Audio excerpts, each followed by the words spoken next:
Assalamu alaikum everyone. Ayaz Virtual Academy, Pakistan. Welcome to our free online preparation JST BPS 14 course. गुजरे हुए lecture में हमने chapter number 2 half complete कर लिया था. अब उसके जो बकाया टॉपिक्स रहते हैं वो आज के लेक्चर में हम कंप्लीट करेंगे. अब देखिए हमारे पास कल जो हमारा लेक्चर था उसमें हमने डिस्कस किया लाइफ साइकिल ऑफ बटरफ्लाई.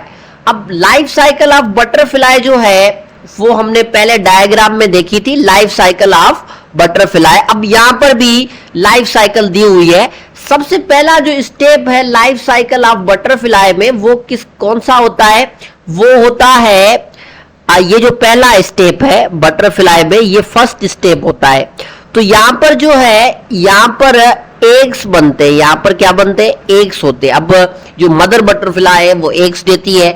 अब एग के बाद जो है वो जो सेकंड स्टेप बनता है वो बनता है कैटरपाइलर. कैटरपाइलर किसको कहते हैं? कैटरपाइलर जो है ये एक किस्म का कीड़ा होता है जो उस एग से निकलता है. अब एग से क्या निकलता है? कीड़ा निकलता है जी. अब वो कीड़ा जो है फिर आगे चलकर वो थोड़ा बड़ा होता है, फिर वो प्योपा बनता है. अब जैसे वो प्योपा बनता है तो फिर प्योपा से जो है फोर्थ, ये थर्ड स्टेप है प्योपा. अब थर्ड के बाद जो है फोर्थ स्टेप जो है वो बटरफ्लाई बनती है. तो याद रहे कि इस तरह से जो पेरेंट्स हैं वो अपने ऑफस्प्रिंग्स पैदा करते हैं, मतलब जो है अपनी नस्ल बढ़ाते हैं, रिप्रोड्यूस करते हैं. तो रिप्रोड्यूस का जो हमने अमल पहले पढ़ा था जिसको मैंने आपको बताया था रिप्रोड्यूस. अब ये जो रिप्रोड्यूस करना है इसको आगे चलकर आप कहेंगे रिप्रोडक्शन. इसको क्या कहेंगे? रिप्रोडक्शन. अब रिप्रोडक्शन एक बायोलॉजी में बहुत अच्छा टॉपिक है. और रिप्रोडक्शन का मतलब है कि अपनी जो है अपनी नस्ल को कंटिन्यू करना, कि अपने बेबीज पैदा करना और नस्ल को क्या करना? कंटिन्यू करना. तो इसको हम कहते हैं रिप्रोड्यूस. इसको हम क्या कहते हैं जी? रिप्रोड्यूस कहते हैं. अब उसके बाद हम थोड़ा आगे चलते हैं कि आगे हमारे पास कौन से टॉपिक्स हैं. अब यहाँ पर स्टेज है. अब उसके बाद है लाइफ साइकिल ऑफ फ्रॉग. अब जो हमारे पास फ्रॉग्स होते हैं पानी में, तो आपने देखे होंगे फ्रॉग्स. अब फ्रॉग्स का भी एक कंप्लीट लाइफ साइकिल होता है. क्या होता है? कंप्लीट लाइफ साइकिल होता है. अब ये किस तरह से लाइफ साइकिल होता है तो चलिए शुरू करते हैं. अब देखिए हर चीज को जरूरत पड़ती है कुछ चीजों की, जैसे मैंने आपको बताया ना कैरेक्टरिस्टिक्स एंड नीड्स. अब नीड्स में क्या है? फ्रॉग को क्या चाहिए भाई? फ्रॉग को लाजमी है एक पॉन्ड चाहिए. क्या है? लाजमी है इसको क्या चाहिए? एक पॉन्ड चाहिए. अब जो पॉन्ड इसके पास है तो ये इसके पास क्या है? ये इसके पास पॉन्ड है, तालाब है. अब इसमें दूसरी कौन सी चीज इसको चाहिए? इसको वाटर चाहिए, पानी चाहिए. अब ये दोनों चीजें हमने इसको प्रोवाइड कर दी. अब पानी भी मिल गया और इसको पॉन्ड भी मिल गया.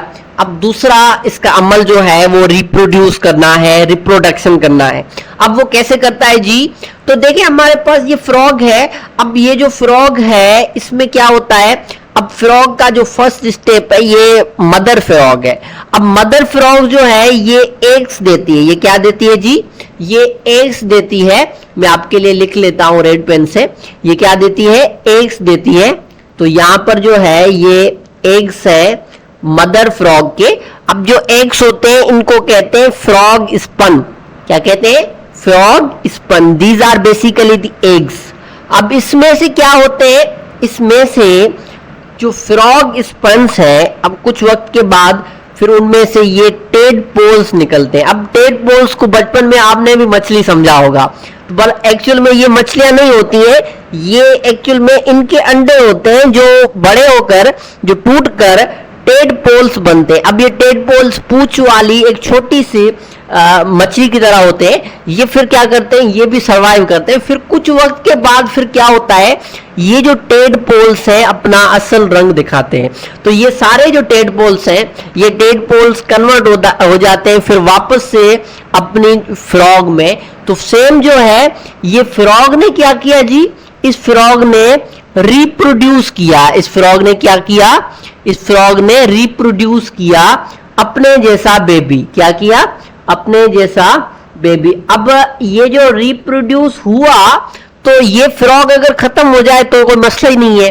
तो फिर आगे चलकर ये फ्रॉग फिर आगे जो है ये फिर एग्स देगा, और फिर जैसे ये एग्स देगा तो फ्रॉग स्पन होंगे, इनको फ्रॉग स्पन कहते हैं, फिर टेडपोल्स होंगे, फिर इसकी नस्ल कंटिन्यू होगी, तो फिर इसके बच्चों में से ये, फिर इसके बच्चे, फिर इसके बच्चे, फिर कंटिन्यूटी इनकी जो है लाइफ स्पन चलती जाएगी। सही है, तो इसको कहते हैं लाइफ साइकिल। इसको क्या कहते हैं?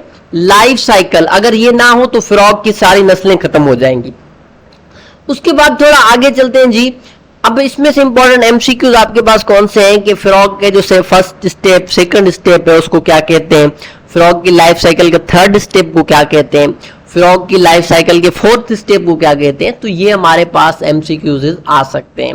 उसके बाद हम आगे चलते हैं जी। आगे हमारे पास क्या है, यहाँ पर जो है ये कंपैरिजन है, इसको छोड़ दें। अब यहाँ पर है हम एक बी है, ये एक हनी बी है, इसको क्या कहते हैं जी, इसको हम कहते हैं हनी बी। इसको हम कहते हैं हनी बी। जो शहद की मक्खियां होती हैं उनको हम हनी बी कहते हैं। ये क्या है, इनको हम कहते हैं हनी। अब लिखा हुआ नहीं है तो आप समझ लीजिएगा ये क्या है हमारे पास, हनी बी। अब ये हनी बी का लाइफ साइकिल है। अब स्टेप 1 जो है यहां पर है, ये क्या है, स्टेप 1। अब स्टेप 1 में क्या होता है जी, ये जो हनी बी है, जो मदर बी जिसको आप कहें, तो ये जो मदर बी है, थोड़ा मैं आपके लिए ऊपर कर लेता हूं, ये मदर बी जो है ये क्या करती है, ये एग्स देती है अपने जो इसके राज की जगह होती है जहां पे ये रहती है। आपको पता है कि जो हनी बी है उनके अपनी रहायश की जगहें होती हैं जहां पे बहुत सारे हनी बीज रहते हैं, फिर वहां पे ये अपने एग्स देते हैं। वहां पे जहां से आप शहद लेते हो ना, तो वहां पे इनके एग भी होते हैं, तो ये अपने एग्स देते हैं। तो दूसरा स्टेप जो है जी, ये क्या है, ये इनके एग देने का है। तो ये यहाँ पे आप देख रहे हो, तो ये इसका स्टेप 2 है, ये इसका स्टेप नंबर 2 है। सही है जी। अब स्टेप नंबर 2 में ये एग देगी। अब एग फिर क्या होगा, उधर ही अपनी जगह पे ही एग से कुछ वक्त के बाद ये स्टेप 3 बनेगा, जिसको आप क्या कहोगे, लार्वा कहोगे। और लार्वा फिर बनेगा प्योपा में स्टेप 4। इसको वक्त लगेगा, टाइम कंज्यूमिंग प्रोसेस है, सही है ना। जैसे ह्यूमंस के बच्चे ग्रो होते हैं तो उनको वक्त लगता है। तो फिर ये प्योपा जो है, ये प्योपा फिर वापस अपनी मदर की तरह ही होगा। फिर यहाँ पे क्या हो जाएगा, फिर यहाँ पे एक और बी बन जाएगी। अब इस तरह से इसने क्या किया, इस बी ने अपने जैसी बी को क्या किया, रिप्रोड्यूस किया। देखें मैंने आपको समझाया ना कि रिप्रोड्यूस जो इनकी खासियत है वो इसने क्या की, कंटिन्यू की। इसने कंटिन्यू किया रिप्रोड्यूस करना। सही है। उसके बाद थोड़ा आगे चलते हैं कि आगे क्या है। अब उसके बाद नेक्स्ट देखें जी, हमारे पास अब हमने बहुत सारे एनिमल्स का तो जिक्र कर दिया, लेकिन हमने प्लांट्स के बारे में नहीं बताया कि देखिए प्लांट्स भी हमारे पास जो है लिविंग थिंग्स हैं, तो उनके पास भी एक साइकिल होता है। अब वो कंप्लीट साइकिल जो है वो हम समझेंगे। अब ये है बीन प्लांट। ये क्या है हमारे पास, बीन प्लांट है, एक किस्म का पौधा है जी। अब बीन प्लांट जो है इस का लाइफ साइकिल डिस्कस किया जाएगा कि ये किस तरह से प्लांट जो है प्रोड्यूस होता है। अब देखिए लाइफ साइकिल के लिए जरूरी है पेरेंट का होना। अब यहाँ पे ये है, यहाँ पे जो प्लांट है ये बीन प्लांट है। अब ये बीन प्लांट जो है ये क्या करता है, सबसे पहला जो काम करता है ये अपने सीड्स देता है। ये स्टेप 1 लिख लो आप इधर, मैं आपके लिए लिख लेता हूं। ये स्टेप 1 है कि ये क्या देता है, सीड्स देता है। अब सीड जो है, उस सीड को कुछ वक्त लगता है, फिर उस सीड को कन्वर्ट हो जाता है स्टेप 2 में। किसमें कन्वर्ट हो जाता है जी, स्टेप 2 में हो जाता है। अब स्टेप 2 में हो जाता है, उसको हम कोटिल्यूडन कहते हैं। इसको हम क्या कहते हैं, कोटिल्यूडन। कोटिल्यूडन क्या है, ये हमारे पास जैसे इनिशियल में इस सीड से क्या होंगी, यहाँ से थोड़ी थोड़ी रूट्स निकलेंगी। अगर मैं आपको कलर से शो कर दूं, यहाँ से क्या होंगी, इसकी थोड़ी थोड़ी क्या निकलेंगी, रूट्स निकलेंगी। अब यहाँ पे देखें मेंशन डी है। अब ये रूट्स जो है, अब ये फिर स्टेप 3 में आएगा। फिर स्टेप 3 जो है उसको हम क्या कहेंगे जी, ये हम यहाँ पे आपके लिए लिख लेते हैं। ये क्या है हमारे पास, स्टेप 3 है। अब स्टेप 3 में क्या होगा, फिर यहाँ पे सीडलिंग होगी। सीडलिंग क्या है कि जैसे पौधा निकलता है फिर सीडलिंग होती है। अब सीडलिंग के बाद फिर कंप्लीट ये क्या हो जाएगा जी, ये स्टेप 4 में कंप्लीट जो है ये पौधा बन जाएगा। ये क्या बन जाएगा, स्टेप 4 में कंप्लीट पौधा बन जाएगा। तो ये जो है प्लांट जो है इसने क्या किया, अपनी नस्ल को रिप्रोड्यूस किया, यानी अपनी लाइफ साइकिल को इसने कंटिन्यू रखा। तो इसको हम कहते हैं रिप्रोड्यूस या रिप्रोडक्शन। इसमें क्या है, आपसे ये पूछा जा सकता है कि life cycle of green plant में सेकंड स्टेप क्या है या फर्स्ट स्टेप क्या है, या जो है सीड कन्वर्ट किस में होता है, या जो है कोटिलेडोन के बाद कौन सा स्टेप आता है। तो ये स्टेप्स आपसे आ सकते हैं। उसके बाद हम नेक्स्ट आगे चलते हैं जी। नेक्स्ट क्या है, नेक्स्ट जो है इस चैप्टर में इसके बाद हम आगे चलते हैं। चलिए जी, तो ये चैप्टर जो हो गया क्या हो गया, कंप्लीट। अब ये समरी है, ये पूरे जो है चैप्टर का लुबे लुबाब होता है, यानी कि जो हमने पढ़ा हुआ है वो सारा इधर मौजूद है। अब देखें, जैसे कि मैंने आपको बताया हुआ है, थोड़ा मैं इसको मतलब जूम आउट कर लूं। अब क्लियर हो रहा होगा, आपको दिखाई दे रहा होगा सही। तो अब क्लियर दिखाई दे रहा है। तो देखें हम इसमें क्या होता है, ये समरी है। अब इसमें होता क्या है जी, हमारे पास पहला जो मैं हाइलाइटर लेता हूं, तो पहला जो है वो लिविंग थिंग्स है। क्या है, लिविंग थिंग्स। अब दूसरे होते हैं नॉन लिविंग थिंग्स। जो नॉन लिविंग थिंग्स है, तो हमारे पास इस अर्थ में दो चीजें होती हैं, एक लिविंग होती है, दूसरे नॉन लिविंग। अब लिविंग थिंग्स के पास दो चीजें होती है, एक उनके नीड्स होते हैं, दूसरे उनके कैरेक्टरिस्टिक्स होते हैं। मैं हाइलाइटर चेंज कर लेता हूं, थोड़ा कलर जो है रेड कर लेते हैं। देखें, दूसरे उसके नीड्स होते हैं, दूसरे उसके कैरेक्टरिस्टिक होते हैं। अब नीड्स जो है मैंने बताया, नीड्स क्या है, नीड्स है एयर, सॉरी जी ये कलर ब्लैक आ गया गलती से, तो मैं आपके लिए ये लाइट कलर लेता हूं। तो जो है हमारे पास ये एयर है, वाटर है, एयर है, वाटर है, पहला एयर है, दूसरा वाटर है, तीसरा फूड है, खाना, चौथा सनलाइट है, हमने डिस्कस किया हुआ है। तो 4 नीड्स होती हैं जी। ये आपको एमसीक्यू आ सकता है कि कितनी नीड्स होती हैं लिविंग थिंग्स के लिए, तो याद कर लेना ये 4 नीड्स होती हैं। वो कौन कौन सी हैं, तो यहाँ पे आप ये 4 नीड्स याद कर लेना जी।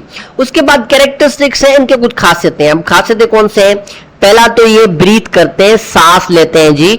उसके बाद ये क्या करते हैं, ग्रो करते हैं, यानी अपने stage of growth life cycle में यूज करते हैं, यानी फिर छोटा फिर बड़ा फिर इस तरह से कंटिन्यू जो है इसकी ग्रोथ होती है। तीसरा क्या होता है, इसका कैरेक्टरिस्टिक मूव करते हैं।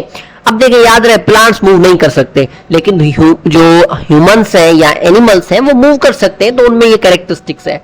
उसके बाद चौथा कैरेक्टरिस्टिक क्या है जी, रिप्रोड्यूस करना है। इसको हम बड़े डिटेल से देखा कि अपने जैसे यंग वंस को पैदा करना, अपनी नस्ल को कंटिन्यू करना, और उसमें क्या होते हैं फिर उनके कैरेक्टरिस्टिक्स भी इनहर्ट हो जाते हैं, जैसे कि फादर से बेबीज में, और जैसे जो है मदर प्लांट से जो है हमारे पास इस तरह से कैरेक्टरिस्टिक्स जो है बेबी प्लांट्स में आते हैं, तो कंटिन्यूअसली रहती है। तो आज के लेक्चर के लिए मैं इतना ही। अगर आपने हमारे चैनल को अभी तक सब्सक्राइब नहीं किया है तो बराए मेहरबानी सब्सक्राइब कर दीजिए, और अगर आप हमारी ये वीडियो फेसबुक पर देख रहे हैं तो बराए मेहरबानी लाइक कर दीजिए, क्योंकि ये फ्री ऑफ कॉस्ट कोर्स है जिसमें आप खुद को एनरोल कर लें। इंशाल्लाह आप जूनियर साइंस टीचर में 90+ मार्क्स हासिल करेंगे। Thank you very much. Ayaz virtual academy Pakistan.